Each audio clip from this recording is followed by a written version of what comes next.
کیوں پڑھتے ہیں؟ 9 ذی الحجہ کی فجر سے لے کر 13 ذی الحجہ کی عصر تک ہر نماز کے بعد یہ جو ہم بلند آواز سے کہتے ہیں اللہ اکبر لا الہ الا اللہ واللہ اکبر وللہ الحمد، کبھی آپ نے غور کیا کہ یہ کلمات ہم کو کیوں سکھائے گئے؟ ہر نماز کے بعد بلند آواز سے یہ پڑھنا کیوں مقرر کیا گیا ہے؟ اس کا پس منظر آپ کو بتاتا ہوں جو اسی سے جڑا ہوا ہے۔ جب حضرت ابراہیم علیہ السلام نے حضرت اسماعیل علیہ السلام کو ذبح کرنے کے لیے لٹا دیا اور پوری طاقت سے ان کی گردن پر چھری چلا رہے ہیں، اللہ تعالیٰ نے چھری کو حکم دیا کہ ہر دن تو کاٹتی ہے، آج تجھ کو کاٹنے کی اجازت نہیں۔ اللہ تعالیٰ نے بتایا کہ کوئی چیز اس وقت تک مؤثر نہیں ہو سکتی جب تک کہ ہمارا حکم اور اذن شامل نہ ہو جائے۔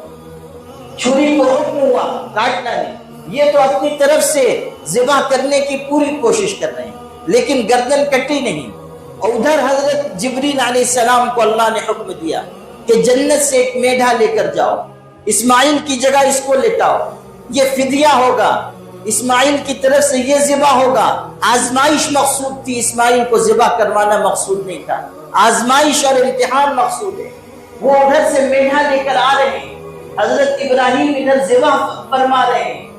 حضرت جبریل نے یہ محسوس کیا کہ کہیں مجھ کو دیر نہ ہو جائے اور اسماعیل ذبح نہ ہو جائے، اس لیے انہوں نے دور سے حضرت ابراہیم کو متوجہ کرنے کے لیے جو اپنے بیٹے کی گردن پہ چھری چلا رہے تھے ان کو توجہ دلانے کے لیے دور سے پکارا اللہ اکبر، متوجہ کیا کہ ٹھہر جائیں، اپنے بیٹے کو ذبح نہ کریں، ان کا ذبح کروانا مقصود نہیں ہے، فدیہ آ چکا ہے، بشارت آ چکی ہے، قربانی کی قبولیت ظاہر کی جا رہی ہے، اللہ اکبر۔ جب یہ الفاظ حضرت ابراہیم نے سنے تو ان کو یہ خیال ہوا کہ اللہ کی طرف سے خوشخبری آ گئی ہے، اللہ نے نصرت اتاری ہے، اس لیے انہوں نے کہا لا الہ الا اللہ واللہ اکبر، اللہ کے علاوہ کوئی عبادت کے لائق نہیں ہے اور سب سے بڑی ذات اللہ کی ہے، سب سے بزرگ و برتر اللہ ہے۔ ادھر اسماعیل پیشانی کے بل لیٹے ہوئے ہیں اور اپنے آپ کو اللہ کی راہ میں قربان کر دینے کے لیے تیار ہیں۔ جب انہوں نے اپنے والد کی زبان سے یہ کلمات سنے کہ لا الہ الا اللہ واللہ اکبر،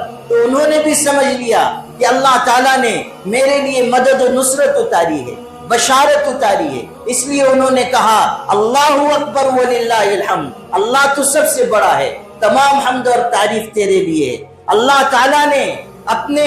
3 بندوں کی زبان سے نکلے ہوئے الفاظ، جبریل سید الملائک کی زبان سے نکلے ہوئے الفاظ، ابراہیم خلیل اللہ کی زبان سے نکلے ہوئے الفاظ اور اسماعیل ذبیح اللہ کی زبان سے نکلے ہوئے الفاظ کو جمع فرما دیا اور اس واقعے کی یادگار کے طور پر مقرر کر دیا کہ اب اے ایمان والو، ہر نماز کے بعد تم کہو اللہ اکبر، لا الہ الا اللہ واللہ اکبر وللہ الحمد۔ یہ معمولی الفاظ نہیں ہیں، ان سے یہ پورا واقعہ جڑا ہوا ہے۔ اس پر بھی غور کر لیجئے کہ اللہ تعالیٰ نے استطاعت رکھنے والوں کے لیے یہ لازم کیا کہ تم